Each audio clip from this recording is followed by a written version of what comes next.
Good morning, guys. Good morning, ladies and gentlemen.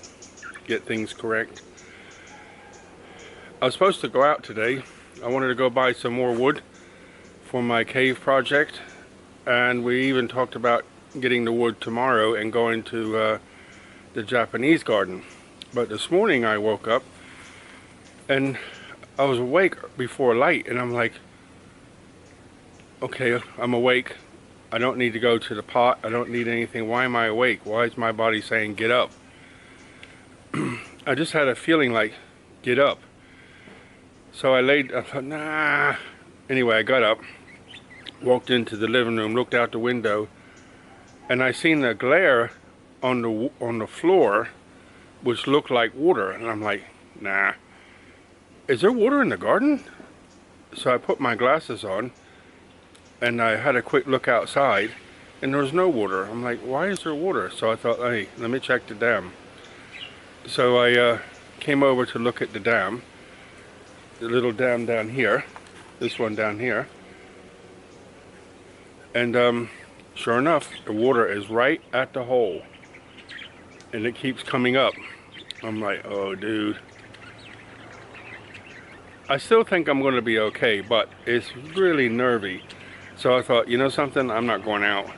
But let me show you something. So when I first come, this was all like just mud down here, just dirt, right? Every time it rained, it just went down this hill and found its way down the river, down the dirt into the river. And you can see the river there. It looks a bit funky right now because it's not doing anything, it's just sitting still. And the leaves are falling in it and everything else is falling in it, it just sits. But that's exactly what happens every year. When the river stops coming up, this happens because it's not flowing left or right, it's just full. And it looks nasty. But I'll remember that and I'll show you something in a minute. So after the first year it flooded, I dug all this out and then leveled it all off at the bottom, concreted it, and then built these brick walls. And then that is a plastic drum. So I cut the bottom of the drum off, concreted it into the wall, so the other end of the drum has a way of sealing it. And this is the sealer. So this is the drum lid. You see the little white band? That's the seal. Okay, so what I'm going to do this year is put some Vaseline on it to help with the seal, and then you push it on and clamp it. And that's it, locked and closed again. I spent a long time trying to find a valve of reasonable size to put in there, and I could not find one anywhere. The only time I could find one is like online, a heavy duty big valve, and it was like 20,000 baht. I'm like, dude. So in the end I come up with the idea of this plastic drum, and that cost me 300 baht, $10. So it works because I've used it before.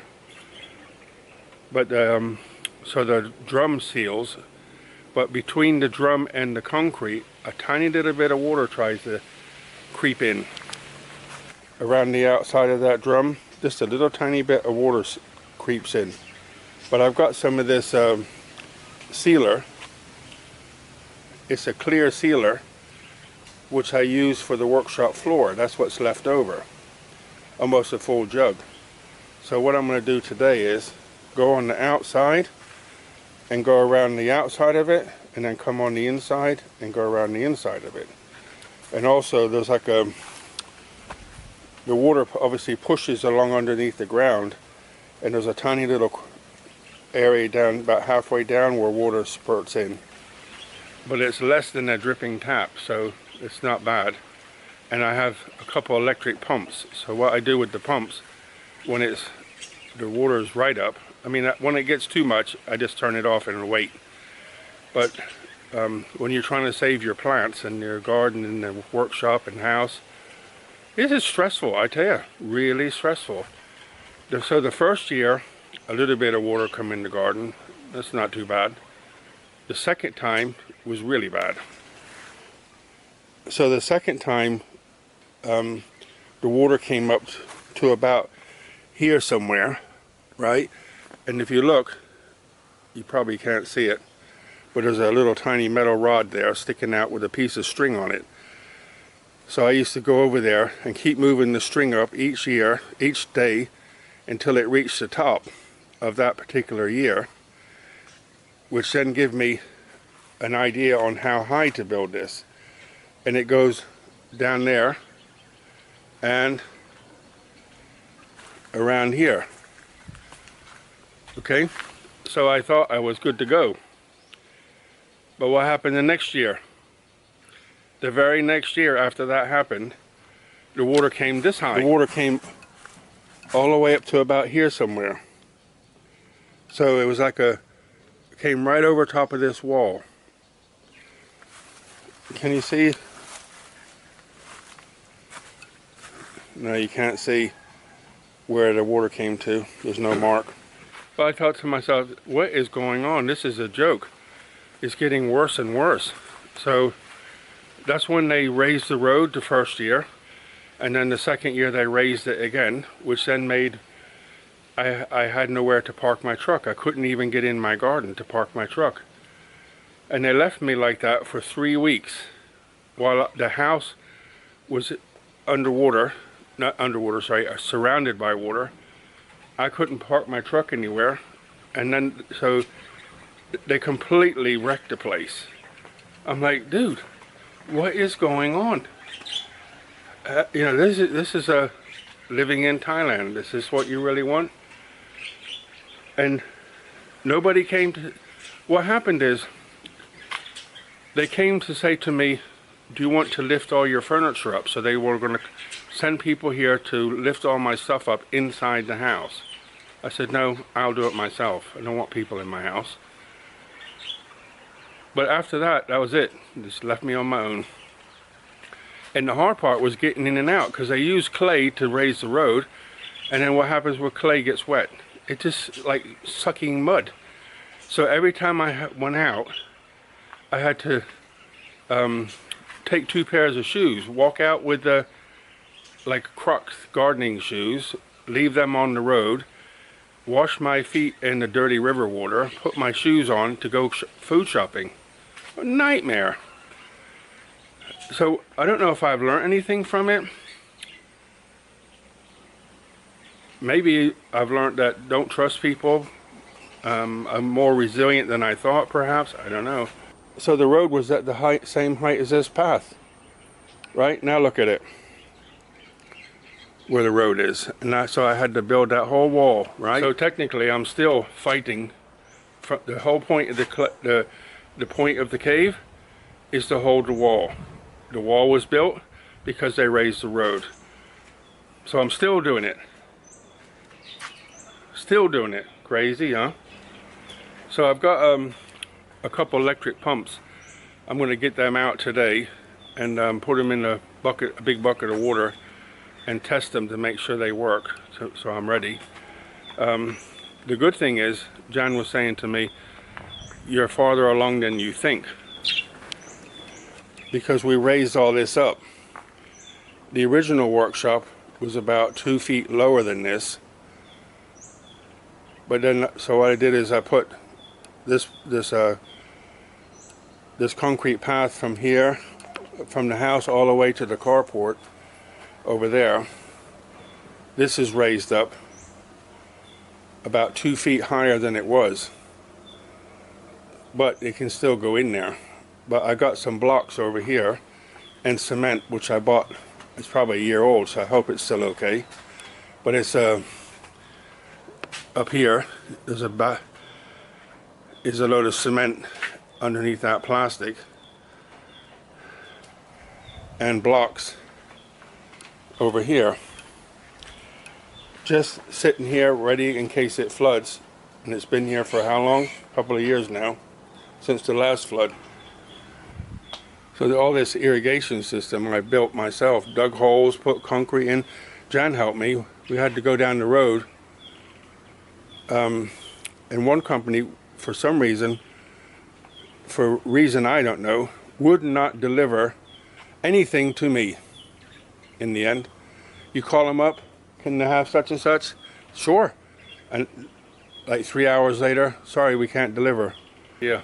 So we went there, bought the pipe, and put it in the truck, and tied it down, got it here. I don't know how we got it here. I manipulated it here, and got it in the hole, covered it, put stones down on top, put dirt back on, all that stuff. So now I have my own irrigation system here. I'm still here. Stubborn bee. I won't leave. But I said to Jan, you know, tomorrow I can say next month I'll be 69. And I'm like, I don't know how much longer I can put up with this mess. I don't really want to be in an apartment, and sugar's gone, so, but there's no reason I can't just sell what I have, give away what I have, and move into an apartment, and then I can spend more time doing photography and less time sweating in the garden. Awesome. So normally, just where that hole is there, on the left, you walk out about 3 more meters and go down about 3 meters. That shows you how high the water is. So trying not to fall in and get my camera wet, I built all this here. I'll tell you what, you know what it taught me? Perseverance, because I just kept on going. Let me see if I can get my camera around the corner. So this morning it was like a 1/4 of an inch from going in the hole, and now there's about inch and a half down.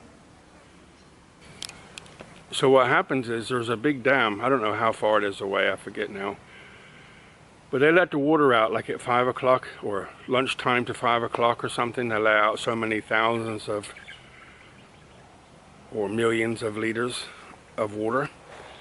But when they let it out, that creates the difference in height between there and here. And it takes about, from whenever they let it out to around midnight, 2 in the morning, the water goes up here. But before it can go back down again the following day, it can't get away fast enough. So you can see this, like I said, we'll say 1 1/4 inches now. So this morning it was about literally a 1/4 of an inch, like that much before it started going inside. So then the next day they do it again. So if it comes up 2 or 3 inches and only goes down 1 inch, and they keep doing that day after day after day, you can see how it rises.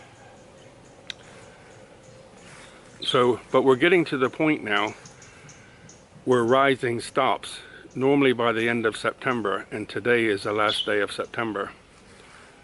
Yeah, 30th of September today. So tomorrow will be the 1st of October, and normally it's on average each year around 1st or 2nd, it just sits there for 3 weeks doing nothing. Not up or down, just sits. Looking like a mess. Remember I said look at the leaves? It just looks like that. And then towards the end of October, it slowly starts going down. That means the rainwater from the north has stopped, and they stopped releasing the water. But you know what they did before? They held it and held it and held it and held it, and then they said, oh, emergency, and just let it all go. And that's how it flooded. And so from what I understand, the Thai government, then I think it was a military government, which people said it was frightening, but I actually said it was good because they were stable. They took the water people under their wing and said, put an office in the government and said, you know, they wanted reports, and it stopped flooding. But so the first year, it just came in the garden and went out. The second time, it came around the house, and it was about 2 feet deep. In the second year, of the house, the area flooding was about 2 and a bit inside, so outside it would have been closer to 3 feet outside. And that's when they raised the road the second time, creating work for me. So, what can I say? Emotions. The good thing is I don't have children here, and dare I say this, I don't have Sugar to look after, because before I used to have to build, I built her a dog house above water on planks and blocks, so she didn't have to stay in the water. Okay guys, that's it for today. Hopefully no flooding. Thanks for being here. Thanks for watching to this far. Buckets of blessings. Consider subscribing. Where is our peace, joy, and kindness. All the best, guys.